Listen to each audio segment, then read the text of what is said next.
We're going live. We've gone live. I don't feel alive. We- I feel What is the like past present tense of go live? gone lived. Gone living? Wait, is that Glenn Levitt? Let's just get some Glenn Levitt. Let's just do that. Oh yeah, for medicinal purposes. For medicinal. Hey, just some guy. Hey, Yeah. just some guy. You know, that guy is just some guy is prompt. He's prompt. I was chatting with him right before this, actually, because I had some questions, some hypotheticals in the realm of t-shirts. Not that I want to get ever. So here's a true story about t-shirts and marketing. Paul would know this when he was there. Back in the very first iteration of the Accidental Circus, we were doing a fringe show in Asheville. And I think it was like the inaugural fringe show in Asheville. And we had t-shirts made from our regular t-shirt vendor that Ansa had been using for years. And it was great. And we sold some. And that was great. And then we took them to all of our shows and we sold, one or two here and there. Four. And then the popular sizes ran out and then we started getting stuck with like the baby doll tiny little t-shirts. We were like, okay. So then we lugged the boxes of t-shirts around for how many years, Paul? 8, 9, 10? Easily. 10 years. 10 years we lugged these t-shirts around. Now, I will say the Accidental Circus didn't perform every weekend. Right. We did like one tour a year for 2 weeks in January. So it was like that was the only time we were the off-season tour. So I mean, that was the everyone, because everyone is so good, everyone else was booked. And so everyone is like doing other things, getting paid more money than you would get paid having an 8 to 10 person show. Yeah. At venues that don't hold more than 150 people. So, it's like divide that money by the amount of money that a sellout show would give you. And suddenly you realize that, yes, minimum wage is more. Ouch. But that's why you work for yourself, so that nobody can tell you not to work 80 hours a week. And just like right before we went live, Paul's like, Mab, no, do not. And I'm like, no, you're right. But so I will say now a thing that I can do, like we have Redbubble for t-shirts. That you can go and get a custom. Back in the day, hang on, totally different game, because you had to make 500 t-shirts or 100 t-shirts or 300, whatever it was. You had to make a minimum amount because otherwise it was ridiculous, So yeah, and now you can just make them one shot. And so so that's how I'm doing here. Like and it's like, like RFK gets it. It's like, I've got 2 full-time jobs and a home and a paraplegic cat and so what I love there's a couple of things that like the people who work for yourselves, and they're like, like you can't pay me minimum wage. I'm gonna work 80-90 hours a week for $1.50. Like, I'm my own boss. And then it's like, long time ago, sure, Cafe Press, Yeah, we did the Cafe Press for a little bit there. So now we have now we have Redbubble, but I also have the ability. I've set up my own little print shop, but it is strictly like I would even say you would get it faster doing it through Redbubble. But if it's like a design that I care about or a particular shirt that you like or whatever, So I was thinking about using Just Some Guy as a test subject. Really, guinea pig. So I'm liking this with the whatever company Disney uses. Sometimes an L will fit, sometimes extra large. It depends on the company who makes them. And if you go to Europe, I am a large in Europe. In America, I'm definitely a medium. Yeah. And sometimes I'm extra large in Europe, and it's like they're just like, yeah, European. Well, I mean, I have people. the accessories that keep me from wearing anything that's like a large or Otherwise, it's like you have the logo, but it's like. I just realized your name says Mab Just Blah. Now I was just gonna say. Now, normally today is our decompression, do some art, talk about last night's episode. But because we're gonna do the AMA next week, I figure we'll just keep it mostly to art today and a little bit of the last night's episode because it was fun. It was great. I think I need to give everyone sunglasses so that as the explosion happens behind you, you can all be wearing sunglasses, never looking back. Mount Etna exploding. Man, there were so many little details in there that just totally got, no pun intended, buried. You know what, though? I will say, maybe a highlight and not a spoiler, but Loon had an achievement that got unlocked that she didn't even know she had. And that achievement was getting the entire cast naked. Everyone got naked. The gnome got naked. The Minotaur got naked. Paulo got naked. Yeah. The Metatron got naked. It was awesome. I just 2 seasons. 2 seasons of taking my clothes off. Oh, I know. The hot tub. Yeah, what's up? I was already naked. Yeah, that's fair. That's fair. That's fair. All right, so welcome everybody to the show. Just some guys, Alani. Who else was there? RF. Reverend Tommy. What's up, buddy? Reverend Tommy, by the way, is going to be. What do they call you for the for Chase Treasure? Like the pool boy or something? Marble. The Chase Treasure pool boy for New Jersey, and Johnny O Twitch,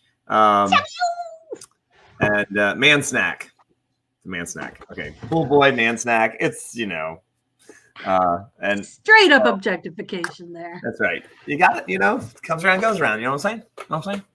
I'm hearing what you're saying. Yep. So Reverend Tommy's going to be there in New Jersey for sure. And it's gonna be fun. So we're planning that Saturday, by the way, is pool boys for washing mo wenches. Yes, that's true. So man, pool boy snack. No, pool man snack boy. Okay, that's what I want, is a snack boy. There you go. Oh, snack boy. So New Jersey, second weekend, Saturday.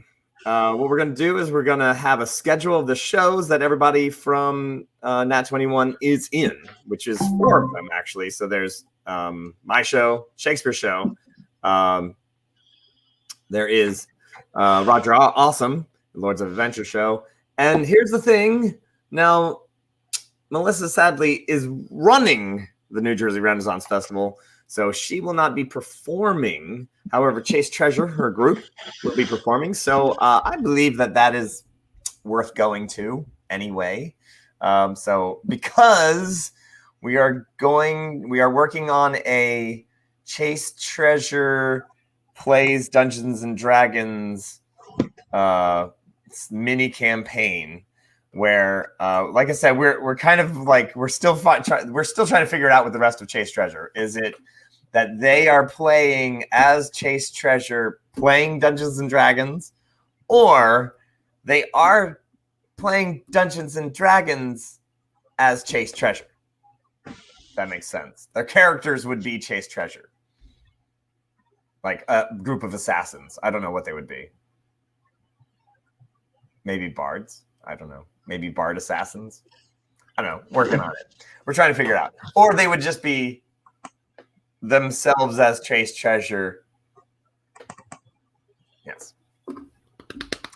Yes, Chase Treasure has other ladies in Gothic Horror Gaming too. They are always watching. Oh, they're always watching. Yeah. So and Katie Hauser, who's in the other Gothic Horror game, and but of course they're not all going to be in New Jersey. So we'll see who's there. I don't know. We're still working on it. Still figuring out the details. Something's going to happen. Something fun. Something crazy. Just go with it. Just get in the hot tub. All right. All right. So it sounds insane. It is. Oh, well, of course, Reverend Tommy has the inside scoop on which ladies will be at the NJ. Why you can just throw this there in the comments there.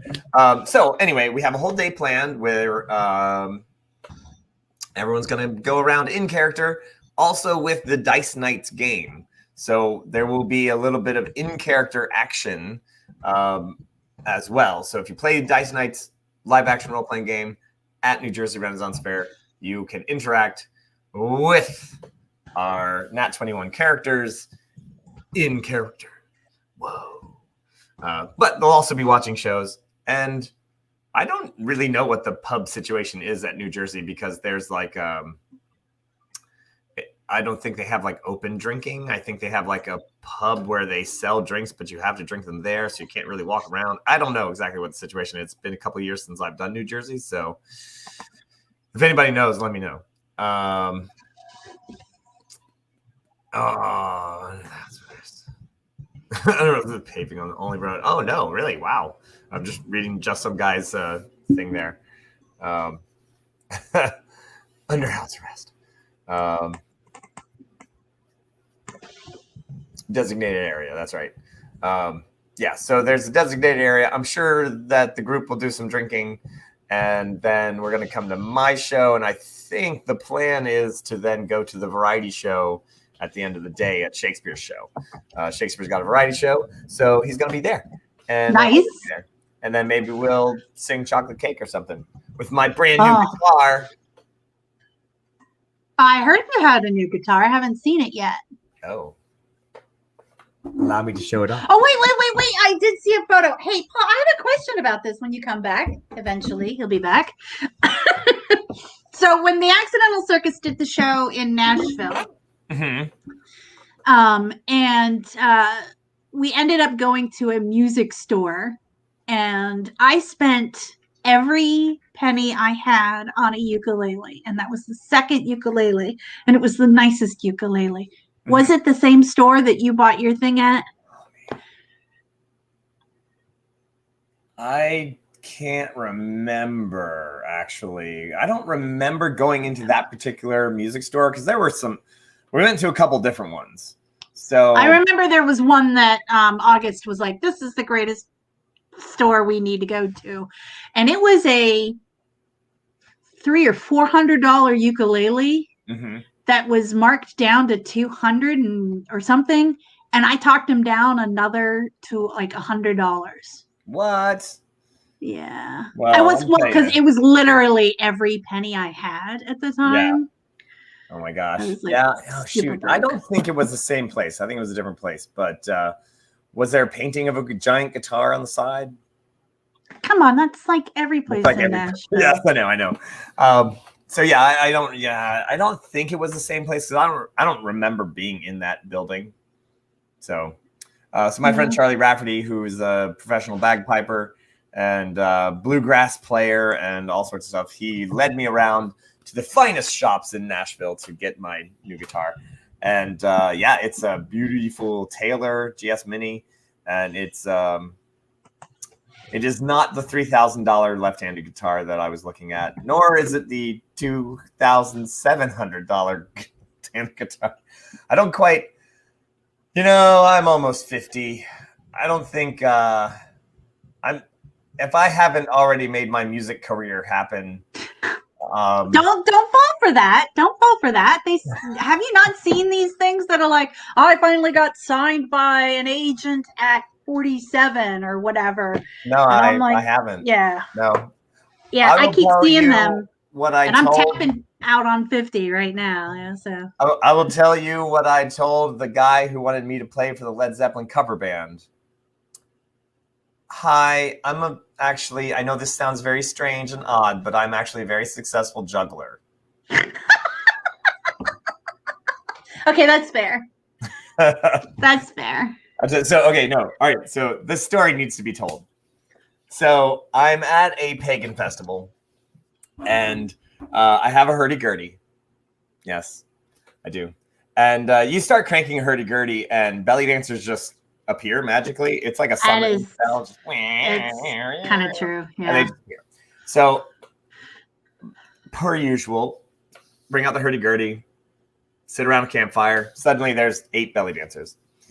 And, you know, the fire's going, the dancers are dancing, and I'm playing the hurdy-gurdy, and this guy comes up to me, and he's like tall and skinny. He's got big curly hair, and he's wearing tight leather pants, and he's like, hey, man, do you play any other instruments?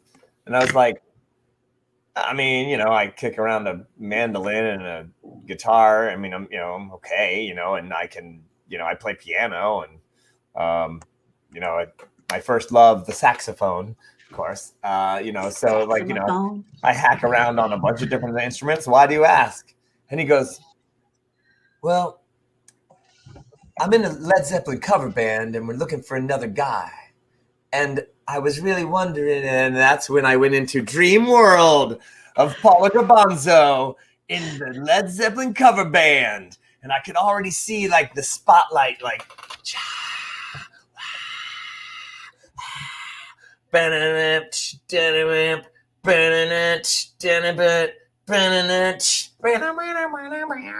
the hurdy-gurdy. And I was like, I could already hear that. And then I was like, oh, all right. I'm sorry. It's like, I'm sorry, man. I know this is really weird to say, and you probably have never heard this phrase come out of anybody's mouth before, ever.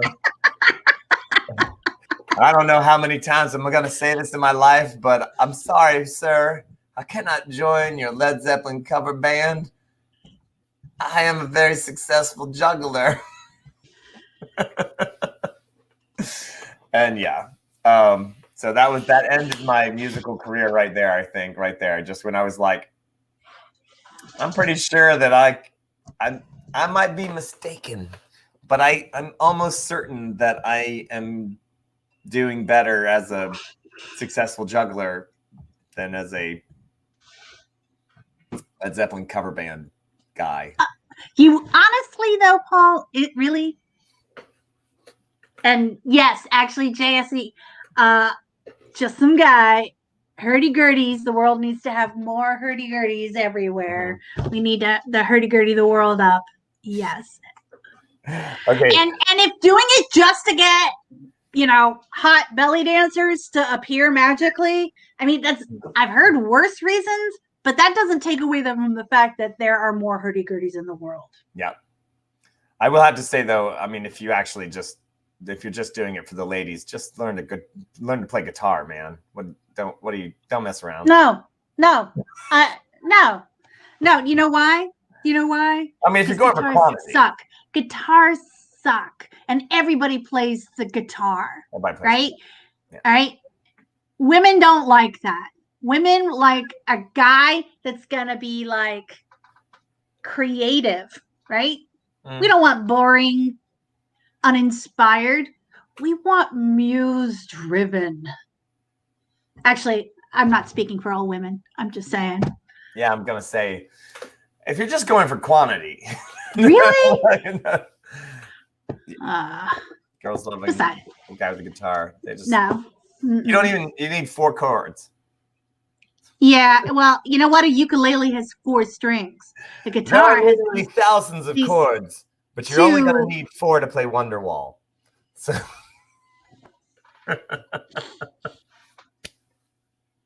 Oh, Earl the Bard on YouTube. I got a hurdy-gurdy story. The first time I ever saw a hurdy-gurdy, it was at Penzic, and we were drunkenly party hopping, and there was a guy in there playing the hurdy-gurdy, and everyone was going nuts. They were like, "You're a rock star! You're a rock star!"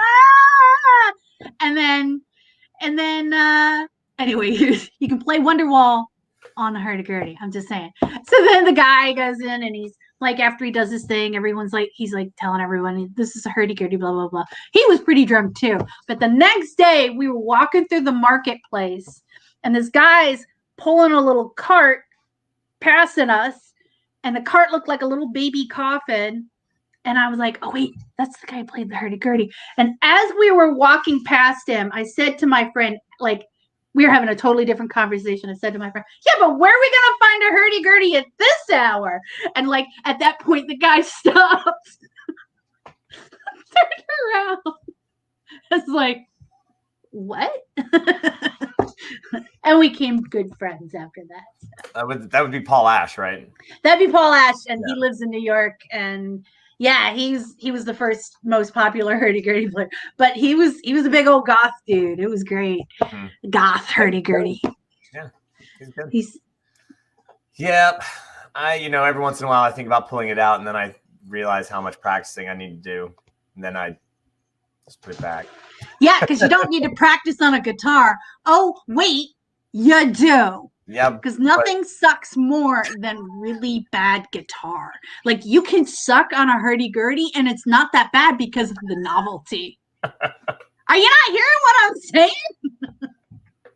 Okay, let's just take hurdy-gurdy out of it. You can suck, but it's not that bad because of the novelty. It doesn't matter what it is. Well, the upside. You're the worst pirate I've ever heard of. But you've heard of me.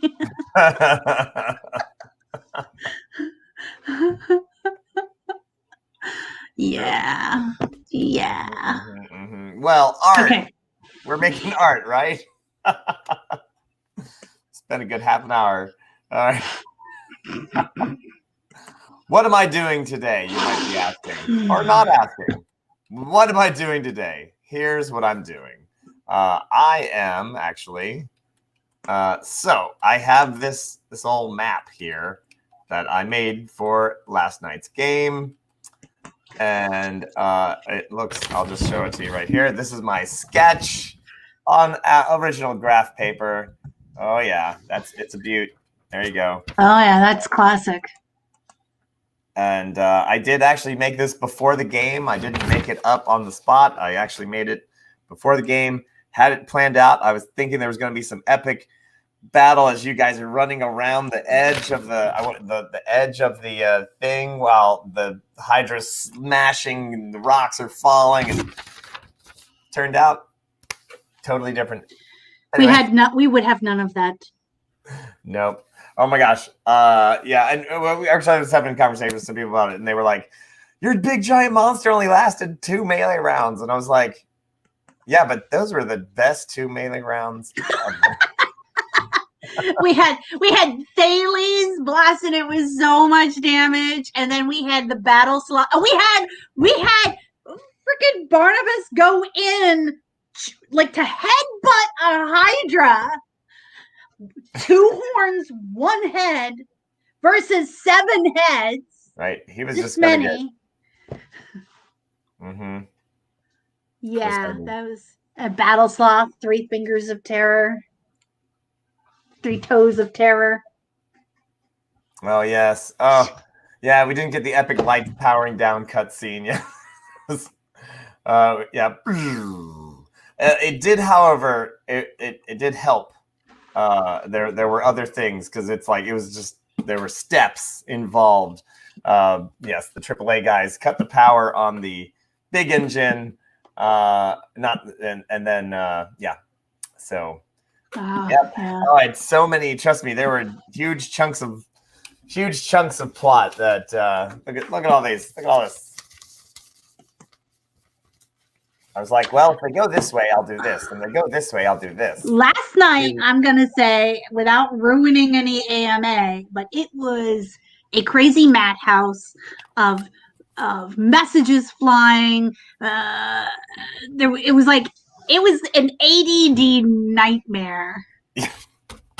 Yeah, there was messages. The chat was just going scrolling by me super fast. Yeah, we couldn't keep track of benefits. We couldn't keep track of comments. We couldn't keep track of anything. There were so many possibilities, and I had it all kind of like, well, if they do this, they do this.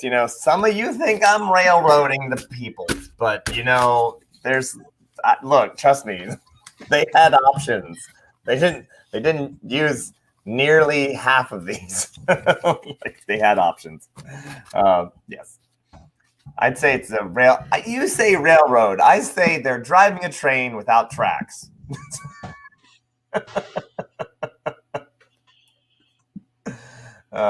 Yes. Reverend Tommy, absolutely. Reverend Tommy, MVP.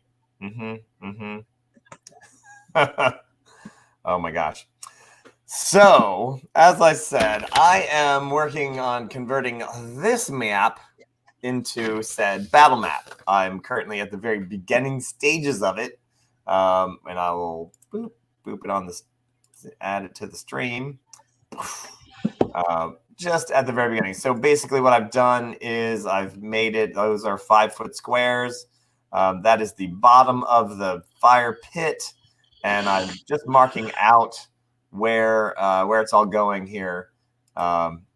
Just getting around to that bottom, that little center pit, and then everything's gonna fan out from there.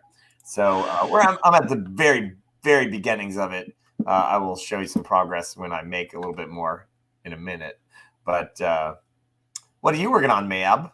Mab just blah. Step 1, don't die. I am Sir David Percival created recipes for every one of our auctions, and I have been going through and splicing them up visually, doing some graphic madness on them, and then sending them on their merry, merry way.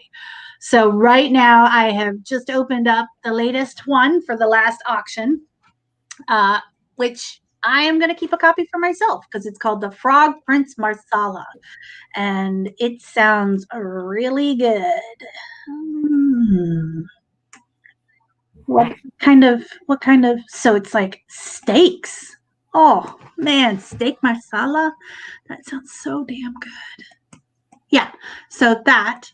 And then the other thing I'm trying to do is some Nat 21 admin stuff, like working on our schedule and making sure that we don't have, making sure that we have enough coverage for all of the shows and like any particular show that we have. And then I'm also loving on Carmel.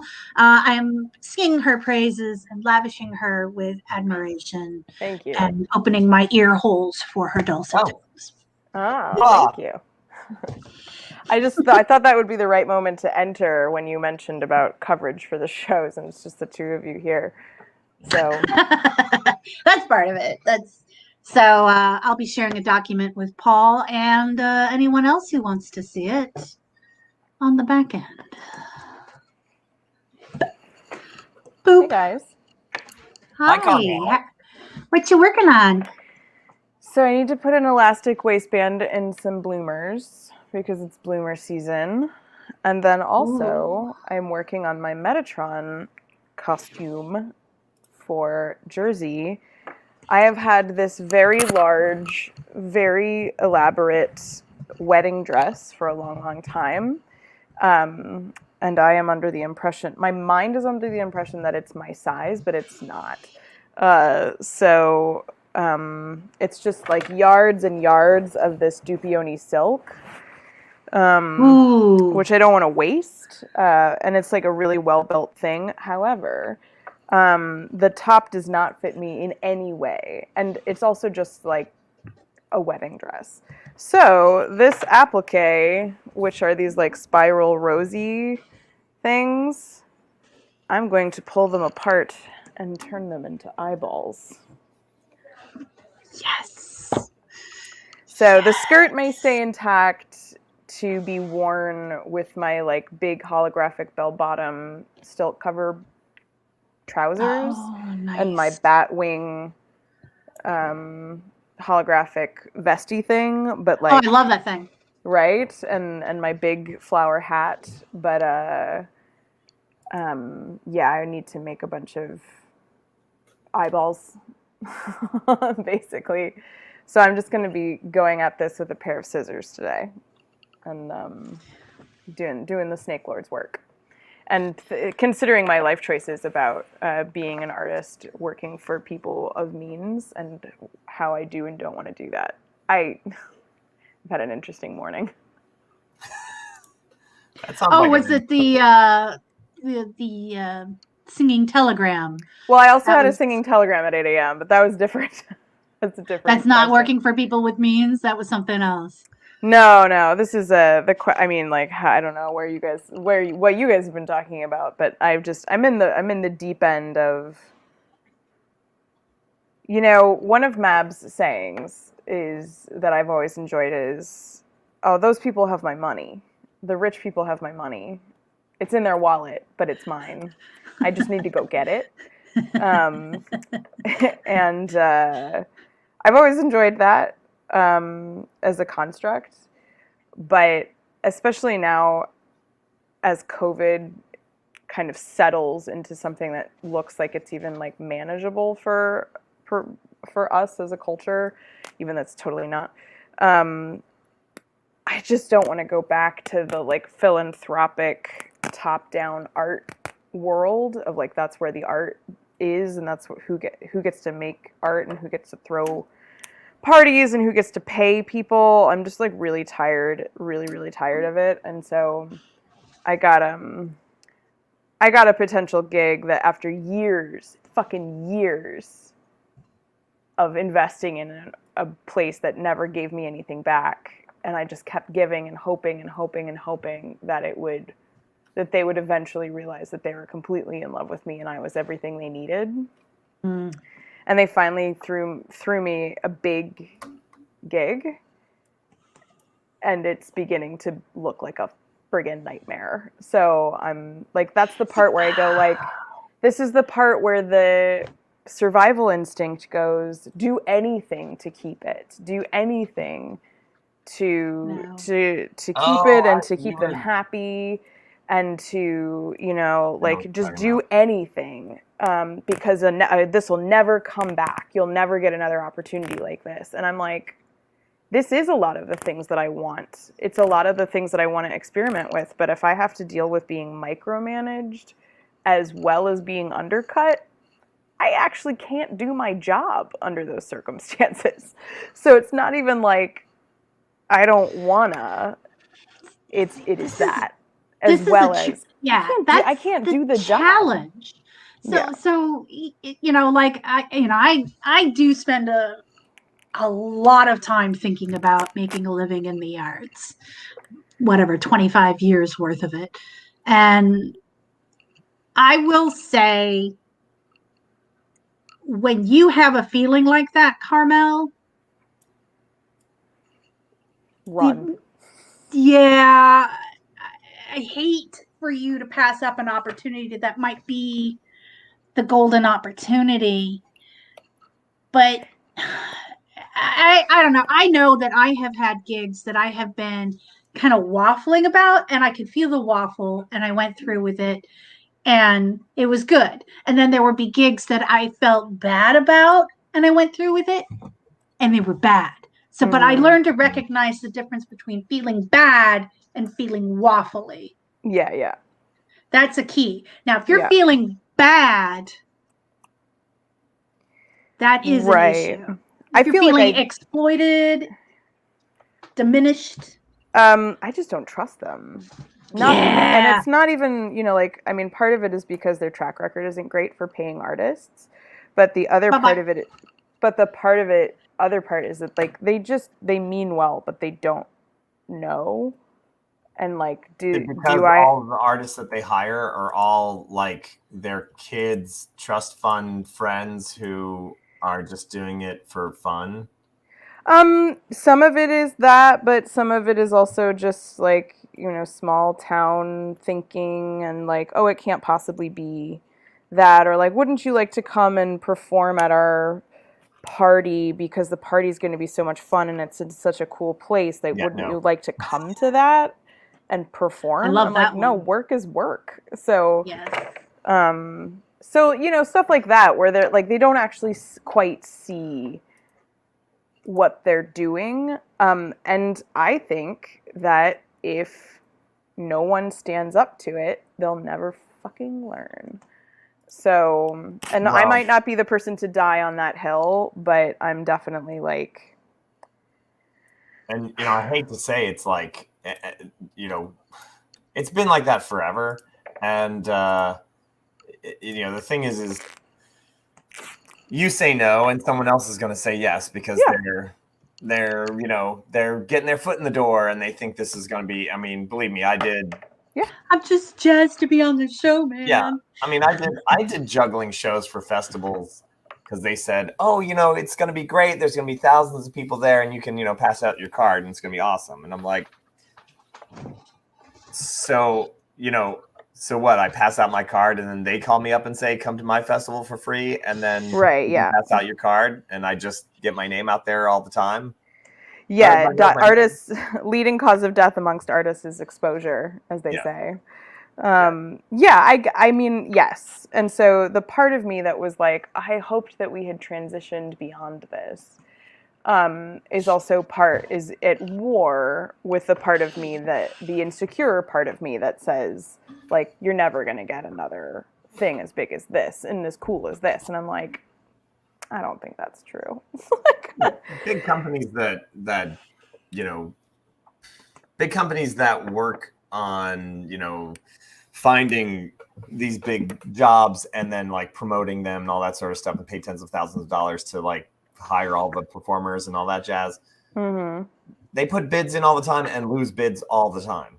Mm-hmm. And then they get a couple of bids and then they, that's how the business works. I mean, yeah, you're going to lose bids.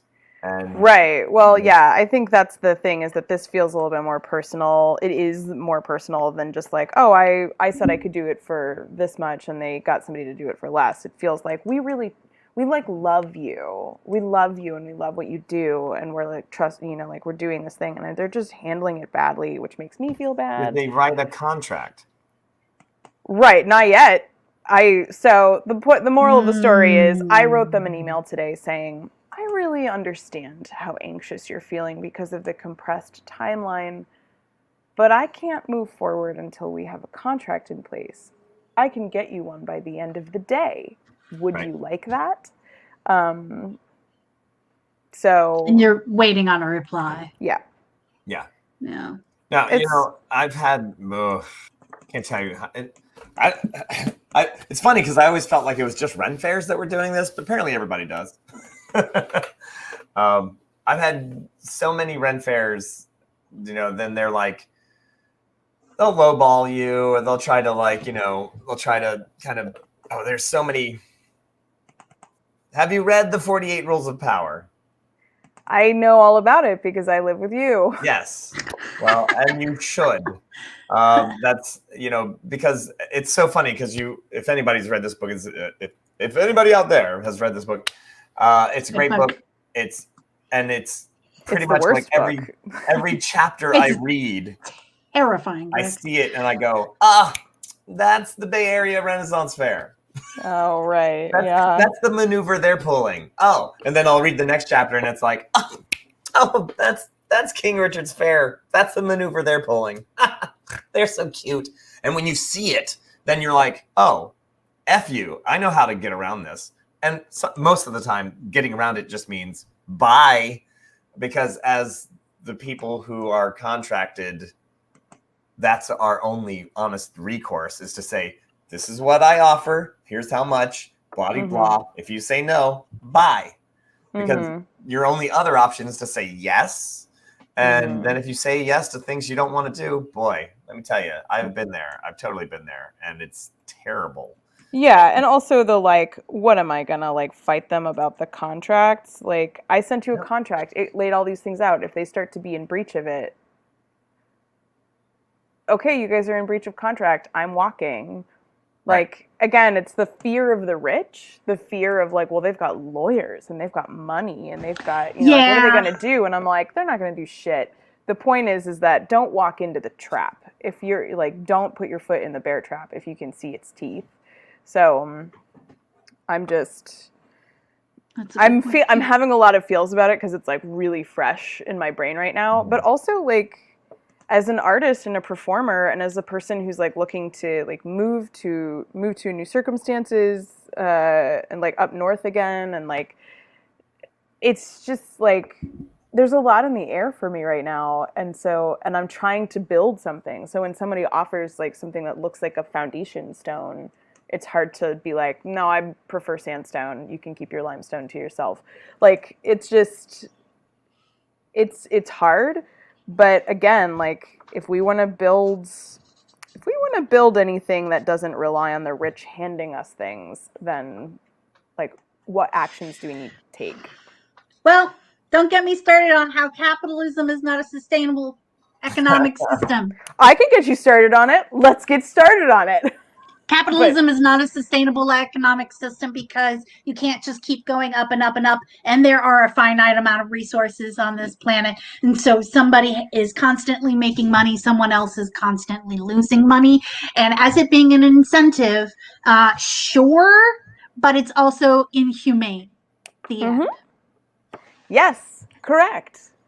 So that's like it. I would like to step outside of that. And like, I've been learning a lot about like, what are my boundaries now, especially after, like I said, after COVID, of like, what am I even willing to do? What am I willing to do? If I have to like if I have to do this, like for you, like, no, I'm not fucking doing that. And so the whole argument. You start capitalist rants and suddenly Chicken Mom is there. I think she heard it. I think she heard that we were talking about capitalism. That's right. When are we not talking about capitalism? The whole thing about it being like, oh well, you have to have incentive to not die, and that's like, oh, you want to make money, so now you need to be incentivized by not dying. And I'm like, you know what? If I had all of my needs taken care of, do you know what I would be doing? Everything I'm currently doing. Right. Yeah. But less stressed out. Hi, baby. Yeah. Hi. I would just replace my adrenals, because anybody who knows me knows that I destroyed them in the first 30 years of my life by working my ass off because I'm a corporate tool, and I've had enough of that. Yep. Everything I do from here on up is just going to be trying to make up for everything that I did to myself in the first 30 years of having a good work ethic. Yeah, absolutely. So that's the thing. Like, I don't want to be in a position where I'm like, my adrenals are fucked. I've already experienced that. Let's encourage each other to take care of ourselves, and also like not to take work that is not good for us, but also like not to take shit from people who are dangling carrots. Like, oh, no, but I've got what you want. Yes. Like, that's the 47 rules of psychopathy or whatever that book is called. I posted a link in the comments to this amazing economic theory. It's called the donut theory, and it talks about how capitalism is all about going up and up and up, and it points out on how it is not sustainable in so many ways. Now, the donut theory is this green area, and it's a donut. So you don't want it to get too small, and you don't want it to get too big. And so you want to be able to live within the resources that we have that are finite, and you don't want to exploit it. So you don't want to burn too many, and you don't want, oh my God, look at the baby chicken. Anyways, click that link, Kate. Wolf Katera? Raworth? So I was going to Yeah. say, because That's circular economies. There's got to be a point, right, where you want to have like, and if you have capital and you want to be able to invest it and all that, there's got to be a point somewhere where that's good. Now and while I'm like, yeah, some capitalism, awesome, but that point where you don't care what you're investing in as long as it makes money, and you just go, I'm going to put this in the stock market. Well, what does that even do? What does that mean? And you're investing in a company. What does that company do? Like, is that good? Is that bad? Who knows? I don't care what they do as long as it makes money. To me, so the investing, that company, all that company has to do is make money. It doesn't need to make a product. It needs to make money. And I'm like, I don't know if that's the best thing ever, because of course, I would invest in a company that made solar panels. Mm-hmm. Yeah, exactly. But the profit margin on solar panels right now is terrible unless you make them in China. Mm-hmm. Anyway, This is how we're getting over the algorithm. And we need to definitely have a global economy, because here's a fun fact. We all actually do live on one planet. What? Mwah. Yeah, I know, this is crazy talk. And then just some guy, you bring up some really good points. And it's like, here's the other aspect of it. There is money over morality. And how we have the dumping because it makes more money. And we have abuse of workers because it makes more money. And again, it shouldn't be about making money. It should be about making a product. And it should also be about maintaining humanity. And like back in the day, one of there were a lot of problems in the 50s, but it was when we moved to corporations are required to turn profit, and that they stopped being ethical in the products that they were producing. I don't know if they were ever ethical in the products they were producing. Corporations were. It was a lot more like in certain things, like you're right. It was a smaller world. There was half the population or less than there is now. So resources were not being used the same way. But colonialism says those corporations were never good, because it was about how do you get what you need to make the money. You can talk about artisans and and what that means, like real skilled labor and artisan work. But how did we missed a step between like artisan work and global market for artisan work. And in between, the bridge turned into colonial capitalist structures. So, textile workers in India who for thousands of years have been making beautiful pieces of fabric lose the ability to do that because they are enslaved in all but name, and also enslaved by corporations to make inferior product because it will make money faster and it will allow them to live, or just allow them to live because people are pointing guns at you and saying, make my thing. So that happened all over the world. Yeah. So I'm not saying that I cannot believe that corporations or companies like that were ever good. It was always about zero sum, and it was constantly rolled up with racism. Constantly. Yeah. I was going to add that perhaps there was a little bit more of an expectation for businesses to do that whole 50 years with the family firm pension watch thing, and that as all those things have gotten peeled back, they've gotten more evil in that they are extractive to the people we can't see from where we are, and also unapologetically here to use up and destroy the people you can see. Yeah, I just need to remember my own artist mother. She worked as an artist and commercially and was very successful in her way for many years. But then at the end of her life, she found herself without a social net. And she said, you got to go work for AT&T or something. Do the whole 50 years and get a watch. And I was like, sorry, Mom, that world doesn't even exist. You opted out of that.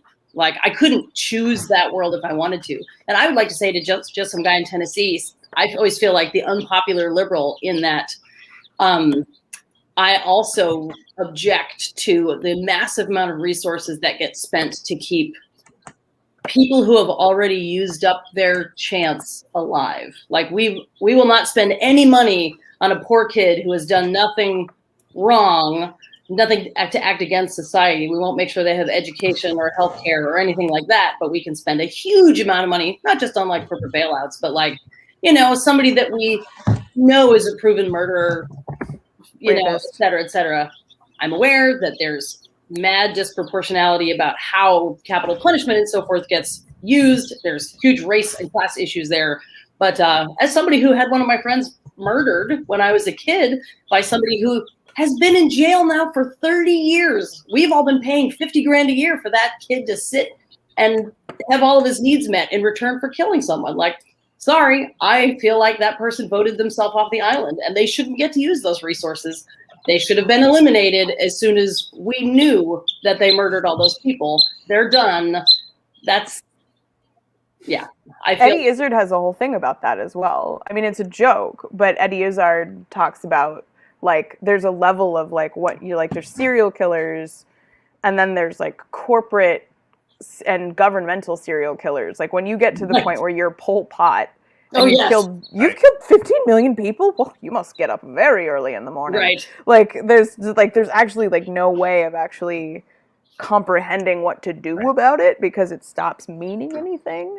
And I think the same thing goes for how our clothes are made, how our meat is produced. You can speak to this, Anza. Like, why do you have chickens? Like, part of it is, like, therapy birds, but also, like, you want to be more in control and more. I want to be more in tune with how things happen, how things work. Yeah. I just buried a chicken 15 minutes ago. One of the little guys. It's like, it's brutal, but it's part of taking responsibility for how things work. Yeah. And not to pile on, wrapping it all up in styrofoam and pretending that unseen effort and unseen suffering don't count as long as I get my attractive organic burger or whatever, like. Yeah. And I'm, again, not to just pile on just some guy, but, as far as like doing something and saying like taking 90% of the profit, well, the only thing I would say on the back end of that is it a clean profit? Because the only reason, say something like writing a code or say like, let's say Amazon, right? The only reason you're making all that profit is because you're using roads, you're using the internet, you're using all of the infrastructure that was paid for by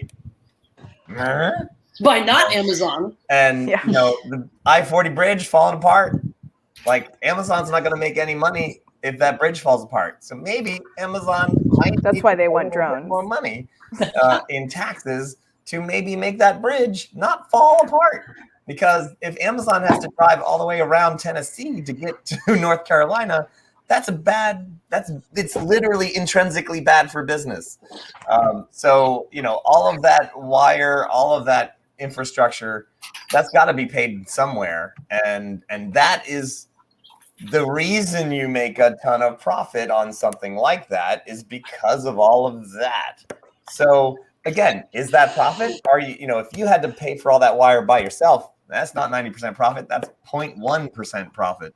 And you wouldn't get that wire everywhere. So, but I don't think that that's his point. His point is that the top-down nature, just some guy's point, is that the top-down nature of profit is part of the problem. That there is a concentration of power and wealth at the top for people who are not workers, who are not skilled, because there is because there's a fetishization of management, of people being in control and being in power, and that like workers cannot manage themselves and cannot be trusted. Right. So thank you. So so the idea is that like the person, Zuckerberg, did happen to write the code that Facebook started with. But what is he now? Like, that question is, like, really weird. I mean, we can talk all day about the evils of Facebook and social media, but, like, it's he's a creepy Muppet. That's my He's a creepy Muppet. Yeah, but it's an interesting thing about like who owns the thing and the question, who owns intellectual property. Open source coders and open source builders, like it challenges me, and I barely know how it works. You know, of the idea of like, oh, you just built this thing and we can all have it. Mab can speak to this maybe a little bit closer. Yeah, I can definitely speak to that. So there are, in the open source of certain things, they say that you can use it, but you can't repackage their code and sell it as your own. That's fair. Exactly. And then that's Creative Commons. That's Creative Commons. And then you, like for open source for Drupal or WordPress or anything, like it's open source. And I can charge someone for building their website in WordPress or Drupal or Joomla or whatever. And that's fine because I'm charging them for the labor, not for the code.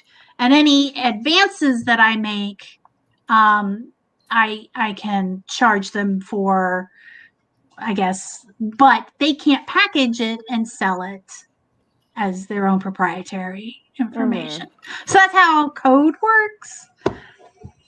Yeah, again, it's like that's a celebration of labor, and that's a system that allows labor to stand for itself instead of, like atomizing each little widget and gear inside of the product to charge for it. Extract as much as possible from every possible piece. Like the code is free, the product is free, the service is what you pay for, and you value that. You value the fact that like I can't build a website, but you can. I need that. So there are really cool thought experiments going on with like labor and fairness, like with time banks and stuff like that have been happening for the last like 15 years, which are, it's, like sometimes they work and sometimes they really don't. But like, I think again, like, is it Johnny on Twitch that just mentioned it about memory and shame? Yeah, it's Johnny on Twitch. Like being clear about what we want and what we're willing to do for it when we know how it's made is really important. It's really important. Abigail Thorne just did a whole video about ignorance, like willful ignorance and the philosophy of ignorance. Philosophy Tube. On Philosophy Tube. It's a great, if you guys don't watch it, I highly recommend. Well, that does sound interesting. Yeah, she's a smart cookie. So what are you working on, Anza? Life and death, frankly, like trying to keep people alive, and when that doesn't work out, put them in the ground, and chickens. But yeah, I was trying to think there's got to be a good name for today, because clearly creating with the crew doesn't cover it. It's more like, deconstructing capitalism with the crew, or, When we say crafting with the crew, we mean... Also, I want to mention that, lest I sound all one-way ranty, like I'm actually pretty good at capitalism. Like it's not just that like I'm disaffected. I'm lucky that I am a hardworking person, and I am gifted with in certain areas, and I was brought up in such a way. All of those things mean that I have done what is hard to do, which is I've been able to make enough money to survive my whole adult life from art things. Like, I get that is actually kind of privileged in a way that I even have been able to do that. So it's not just me going, well, I suck at capitalism, I hate it. Like I if I didn't have to do that, I don't even really know how it would change what I do. As Mab said, it's like, I would still be super busy doing art things. I just wouldn't be sweating around the edges around whether I could afford to buy my kid their teeth. You know what I mean? Right. I still am probably best used as a foot soldier in the art wars than other things, because I have spent my whole life developing those skills. Thank you, Zolani, for the paints, prints, new societies. We do it all. Miniatures. Yeah. And more. Miniatures, minotaurs. Miniatures, minotaurs. Yeah. It's a weird time to be alive, but I think it's always a weird time to be alive, especially as an artist. Thank you, Johnny Twitch. It is an interesting time to be alive, and I am hoping for an actual revolution. You heard it here first. I'm hoping for it. Well, coming from you, that actually means a lot, Matt, because one of the things is that it's, the whole thing about how people become more conservative as they get older. Eventually, that whole notion. I understand that as a person who owns a home. I have a business, right? Like all of those things are I have something to conserve, right? Like when I was 20 years old and living on my car or in a yurt or whatever, I was much more burn it all down because I had no stakes. Right. I would like there to be a revolution of the sort where I get to keep some of the things that I worked hard to make, but I don't know if you can actually have a revolution that does that, So I honestly would love a sensible transition, but as Wise Man said, I don't know if we can get to solar punk without going through cyberpunk. Yep. And I wish we could just cut to the solar punk where we figured it all out and we're living with the Federation. Here's an interesting thing that as someone who collects tips, and is paid a small chunk by a company to then perform, and then is paid with tips, which far exceed the amount that the company pays me, but they know it, and so they don't, they know they can pay me this amount because they know that I will do well in tips because that's just the way my show works and that's how everything happens. Allowed for it. They allow you to collect tips. Yeah, and it's a weird, interesting world because of course if you ask too much money from them, then they'll just find a way cheaper juggler because it doesn't matter how fun and pretty you are. There's somebody else who'll do it for half the price, and then you're like, oh, but really it was the tips that really made that job. But what I'm seeing right now is that. And I don't know what it is. There's probably several factors. This kind of off the, but it's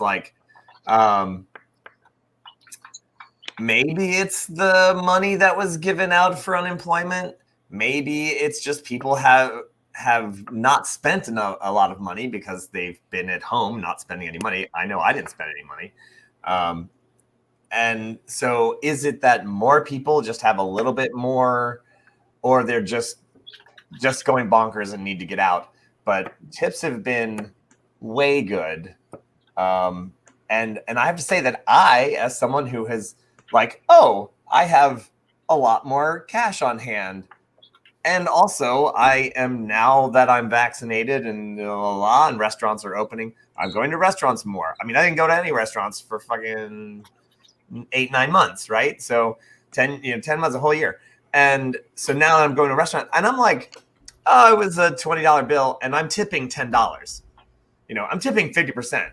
I'm because the extra $5 is not that big a deal to me. And I'm the service is fine, whatever. But I'm going to throw down $10. And it's if you think about that and if everyone else threw in more money, which again, waiting tables, I waited tables for a long time. It blows my mind that in this society you can do that and you only get paid $2.10 an hour, and you're supposed to make the rest up in tips, and that's anyway. The first thing in the revolution is a living wage for service workers. Right. That's what I'm just going to say. That's what I want to see. And again, it goes back to what I'm doing, which is I'm getting paid for an artistic endeavor, juggling and entertaining. And again, you can only get paid but so much before they're going to pay somebody else half that, so. Well, everything is a negotiation of what are the boundaries that you need respected? What are the boundaries that they need respected? Everybody's got a budget that they're trying to match here, but it's right. That's real. You know? I guess the question that's is economy. In my head is if again, it's the thing.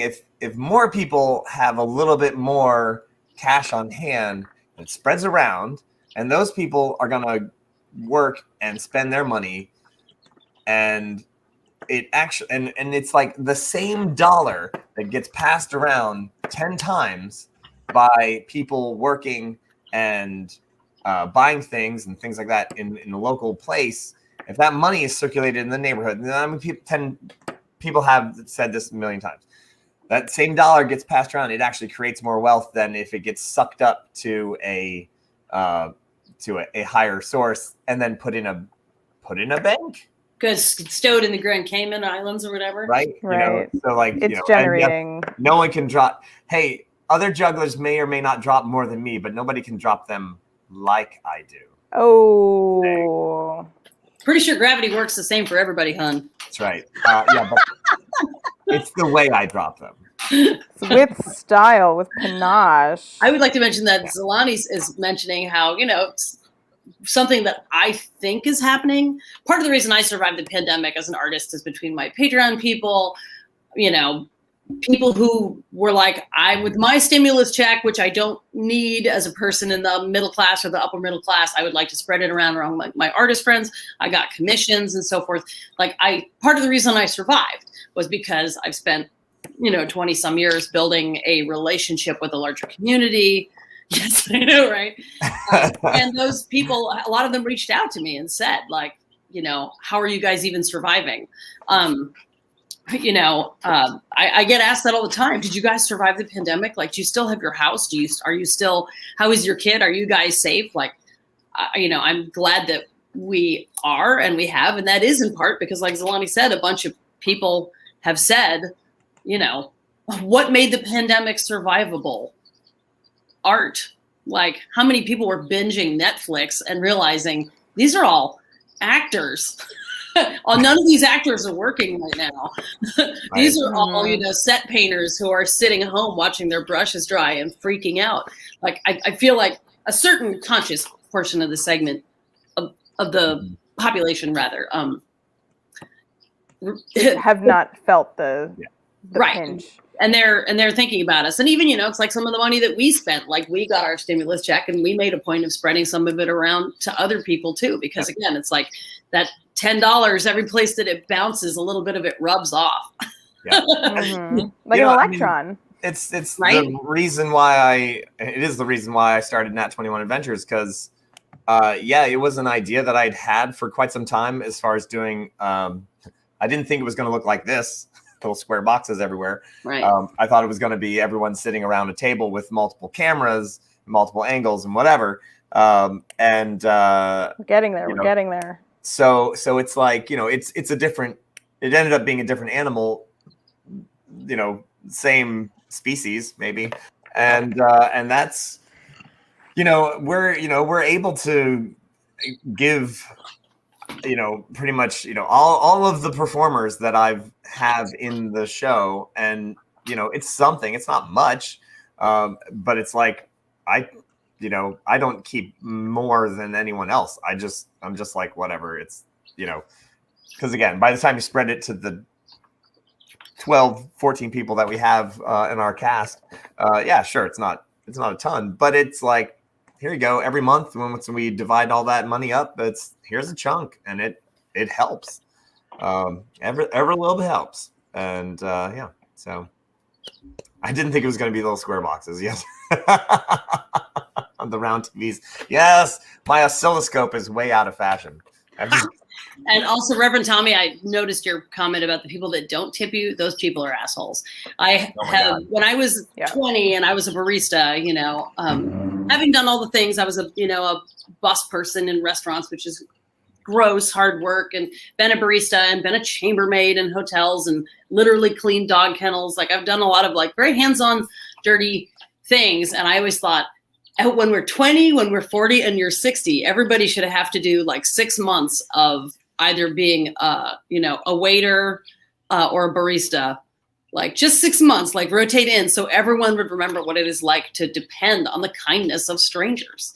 When you're like, this person came in here maskless to pick a fight with me and get a drink and pay $10 for an overpriced coffee, but they're not going to tip me after they came here to pick a fight with me because they think I'm a leftist. And all I could do is say, yes, sir. You know, so much empathy. Rage. Right, exactly. Right. And here's another thing too, making me think about all the time that I worked as a, bartender and a server, or waitress, or whatever. And I was like maybe 25 or something, and I was out hiking and I borked my knee. Now, I didn't have health insurance. I didn't have the ability to take time off. So I had to wait tables with a backed up knee, and it just got worse. Right. And that knee just kept getting worse and worse and worse. And then next thing you know, I can't walk. So this is why everyone needs health insurance. This is why we need a buffer zone, like a padding where people can take time off to recover. It's one thing to have health insurance or access and ability to afford treatment. It's another thing to be able to take the time off to recover. And we don't have that, because if you're not producing, you don't deserve to live. The end. Is this the part, hun, where you yell about family leave time in the Republic of Czech? Oh, yeah. Yeah, my friend. Or about how medieval people had more time off than we do. Yeah. So, yeah. Ooh, it's my friend who has children in the Czech Republic, and yeah, she's like, yeah, well, once my kid's old enough, I'll go back to work. And I'm like, well, so what is that like in 3 months? And she's like, what are you talking about? Like, I'm not going back to work for 4 years. And I was like, that's interesting. How do you afford that? It's like the state, the country of Czech pays you, and again, they don't pay you to live lavishly. And the cost of living is super low in Czech Republic again. So I mean, the whole system has to work around that as well. So it's like, but to make a child that is going to be a good person for a good citizen, and the mom gets to raise the kid. What a concept. Mind blown. As if that was going to produce a better kid. Gah. No. And 3 months would be an extravagant amount of leave in America too. I mean, it's usually more like 2 weeks, 6 weeks, maybe, Yeah. Nobody gets. And it's like, I understand as well the flip side of like, well, wait, that's a lot of money or whatever. But I'm like, honestly, it's like, I don't understand a system that doesn't, if you're going to challenging capitalism with the crew. I don't understand a civilization that does not emphasize education to make a better society. What are you doing? Like, what are you even doing? Do you want the downfall of your own country? Because don't pay for any education. How's that? Why don't you have stupid people do stupid things? And there you go. Like, I believe that capitalism is a death cult. It actually is a death cult because it believes in working itself to death, and it doesn't actually work without constant breakage and fixing of dikes. Right, it's got to have a boom and a bust. It has to. And so the idea of like, oh, that's what it's functioning properly, and I'm like, it's functioning like a zombie. Like horse, just one of those it parasites that gets inside the ant and makes it do things contrary to its interest. Yes. So that the parasite can live. Yeah. Well, again, it's like, I feel like if you spend money on education, you get educated people who then get, who not only would get good jobs, but create good jobs for themselves if they wanted to be entrepreneurs and get that 80 cents an hour that they're so sexy. But I work 7,000 hours a week, so I mean it makes it up, right? So and they're at least, they're smart, they're intelligent, and they've been educated, so they know what to do. Now, I mean, sure, not everyone is smart. Okay, great, all right, but if you don't provide a chance to educate them, then do you want the downfall of your own society? Okay, great. Well, here you go. That's how you get downfall of society. Is that what you want? Because that's how you get that. So yeah, like it just makes sense to me. It's like saying it also makes sense to me to have socialized medicine where everyone, like, even in a destructive capitalist system, you're eventually going to run out of workers who want to work. If you keep breaking the workers. No, that's not true. Because if you take away any kind of family planning, then you are always going to have people who are having children because there is nothing else to do. And those poor children or people who have no support system are very easily manipulated and taken into the system.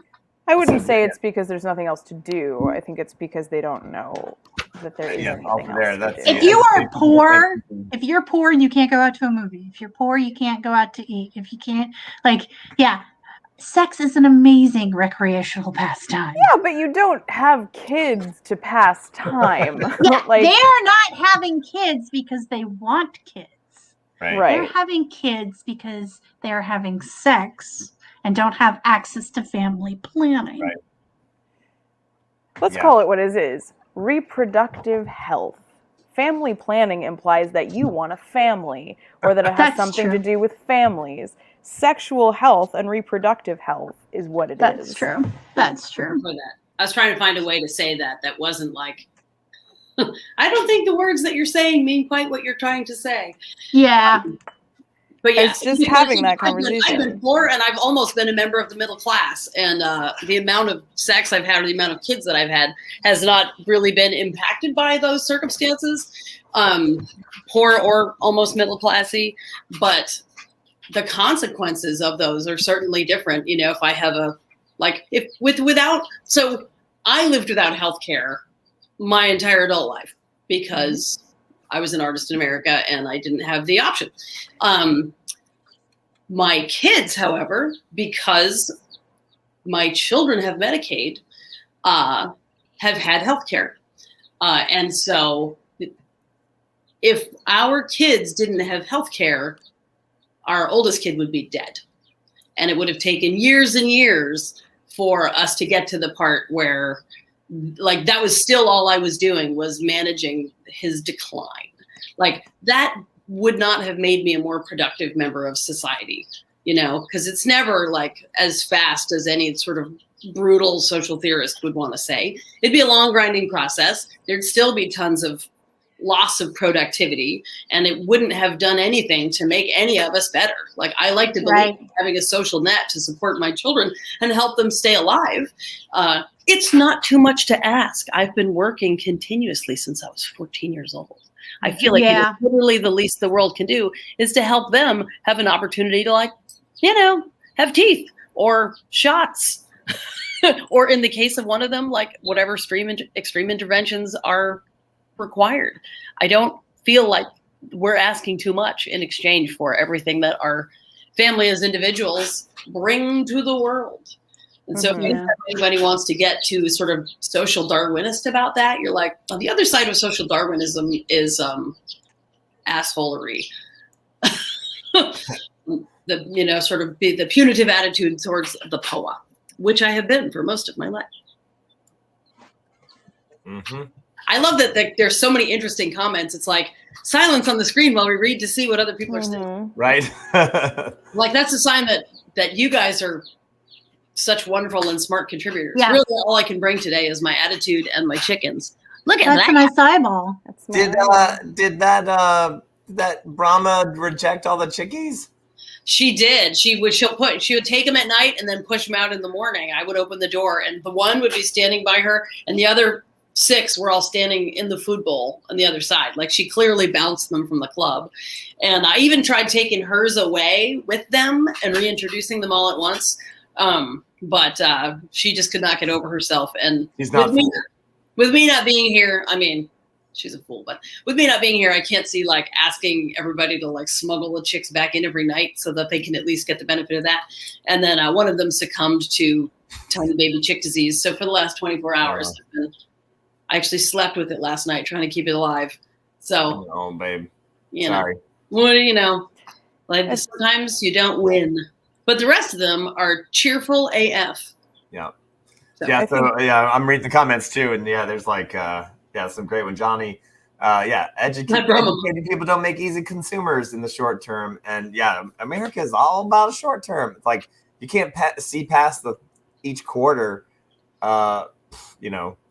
then that's bad long-term planning. And this is one of the other things that I'm like, at this current moment, I have had a job most of my adult life that travels all over. So traveling vacuum salesman. For me, but even a traveling vacuum salesman has kind of a range, But I mean, I'm like all over the country, and I could I'm across Europe. I used to do 3 months of touring in Europe. I used to live in Italy, and so I'm like, my base of operations basically just is determined by myself. Like I could live pretty much anywhere that had a decent airport, and I'm good.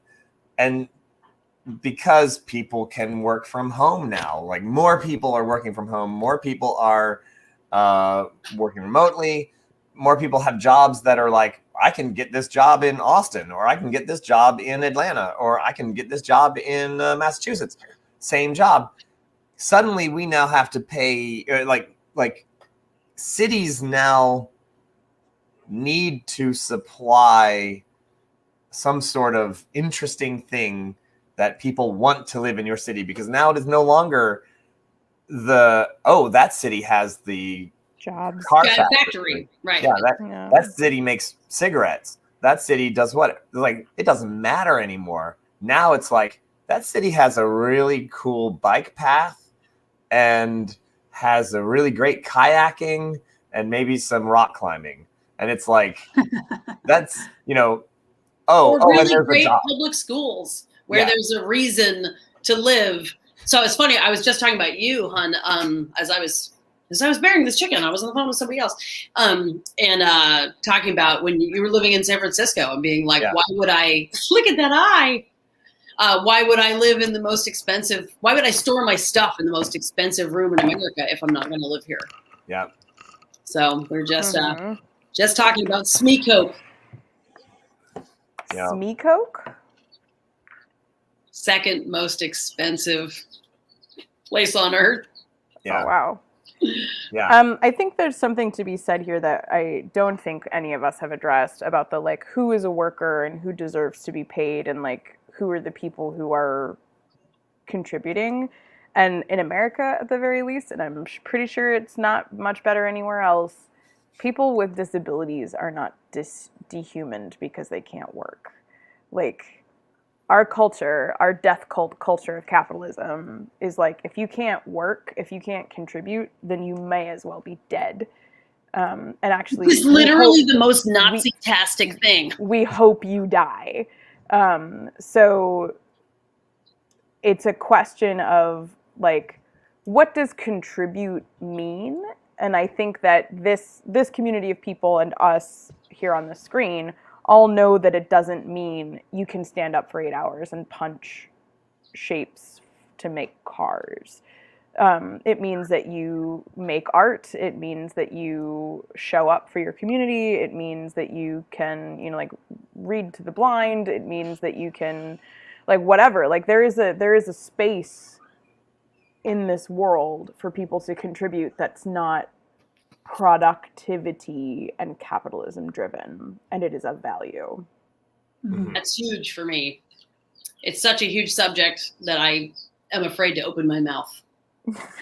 That's why I thought I'd just thanks. Thanks And for that's doing the your other thing. thing. It is such a huge subject, and it's like I want to have these conversations, and it's like I still feel pretty helpless about actually making the changes that need to happen for people to survive. I vote local. I vote from the bottom up. You sit and I- listen to endless local city council meetings. Like I've seen you sit in your house and listen to I grueling long. try, Yeah. but it's like I don't even. I am one person, and I can have a conversation with other people, and then there are people who for whatever reason, refuse to think. And it's Robert Turk, who runs our Weird Scouts game, posted this amazing article. It's like, no, I don't want to agree to disagree with some of these things. And I was like, that's exactly how I feel right now. I don't want to agree to disagree because some of the things that a certain half of the politicians in this country are advocating are inhumane. Right. Yeah. Because it's hard to agree to disagree on things where people are actually hurt. It's not like you like blue and I like green, but these people don't count as people, or these people should not be allowed access to resources, even though they have to pay taxes and live by laws. Like, I can't say it's just a difference of opinion. Mm-hmm. There are certain things that are like, what's the best way to keep our environment from crumbling? Okay, there's a bunch of different things: wind, solar, nuclear. There are valid reasons for justifications for each one of those things. But when it's like, this person should not be allowed to be a person, that is a pretty big deal. That's a pretty big deal. Yeah. Like, this Fundamental. person Or isn't women. allowed to get married. Russ, What? this person is allowed to decide what happens with their body. Questions of body sovereignty and so forth. I feel like, which is why I love that the Satanic Temple has opted to phrase those things in terms of values as religious, because for some reason America is willing to tolerate all kinds of things in the name of religion, but only if it's their religion. And as a person who's not of that religion, I welcome the opportunity to say, would you really like to fight on that ground? Yeah, exactly. I gotta say, tip my hat to TST for the brazen. I mean, I love how it's they really do shine some light on uncomfortable truths. They do. Some people, I love it. Luciferian in the best sense. Right. Right. And I will say, Matt, I never thought, as a kid growing up under Reagan and infinite bushes, and my family, Heyo. the cynicism of my family was very informed by the sort of post-Nixon era. I never lived in a world where my family assumed that like politicians had your best interest at heart. I never thought I'd live in a time where we could have a conversation about body sovereignty or systemic classism and racism issues, or that like the lies of exploitative feminism, whatever we talked about, or capitalism. Like, I just never thought these conversations would be had in my lifetime. I wish it would happen faster so that like my grandkids don't have to live with the shitty parts. But I am impressed that we're not just wading through a never-ending Reagan era. So there is that little bit of hope. Cyberpunk first, solar punk second. I do appreciate Crystal everyone kind of punk. sitting in. Oh, Crystal After Punk! that. I'm here for that. I appreciate everyone kind of sitting here and contributing, and and normally we are all about whimsy and mirth and spectacle, because Carmel's here Right. too. I don't know. When I host this show, this is what we talk about. So It's true. we're pretty on brand. We're All right, pretty Yeah. on well, brand. it is almost 2:00 on the Eastern time zone. I'm going to show you. I've gotten this much done. Good job. Mostly political ranting. Is it a mosaic of fried eggs? What am I looking at? It's 2 fried eggs. And Great, the good. center one is the middle pit. That was the volcano shaft. The other one was a whole temple to Apophorus, the god of the forge, who you guys didn't even see it at all. So trust me, the map was full of surprises, and so I'm gonna make that our map next month. So I got a few more days to finish it. So they're pasties. They are pasties. Those are the volcano, the lava coming out of the bottom there. So nice. Eventually it'll be an actual map that you can use for your battles, and you can have a fight and perhaps possibly destroy half of Mount Etten as well, just like the players did. Do you like my whispering in their flying carpet, gods? wearing sunglasses and never looking back? That's right. Meanwhile, the king is under his magic protection dome going, what did they do? It's a stately pleasure dome where he makes his decrees follow. Just magic. It's just magic. You know, he reminds me of in Barbarella. Oh God, what was the name of that city in Barbarella that was on top of the miasma? I don't remember the name of the city, but I was just thinking about Barbarella. I think we should have a watch along. What do you think? Oh my God, I would do that. I love it. All right. Well, speaking of working, I must return to the debt that I am paying back is that I am power washing my friend's fence in exchange for me crashing in their basement and literally trashing the place. You should have seen the scene from last night. I actually did take a picture of it because it was. Oh, I'm aware of what it can look like. It was because a mess, you've done it to this room. It was beautiful. More than yeah, that's true. That's true. Tentacles everywhere. Tentacles everywhere. I'm a baby bird. I call that Paulo's drunken badger aesthetic. And it's like, I'm just doing one thing after another and knocking things off. And 3 days later, it's like, what happened in here? It looks like the cantina after a giant space crawl. Yep. Well, thanks everybody. Thanks for listening, and thanks for and I hope that you bid on the auction where I get to do the voicemail message for you. Right. She will say almost whatever you want to say. Almost. Yeah, I'll say whatever you want me to say on your voice message. Just know that other people are going to hear it. So if you don't make her add a disclaimer. You've reached Paulo Garbanzo's voicemail. Here's a bunch of dirty words he insisted I say. It's not my fault. Right. Oh, I was thinking more like, hi, I'm Carmel Clavin. I love capitalism. Hold on, wait for it. Hello, I'm Carmel Clavin, and I love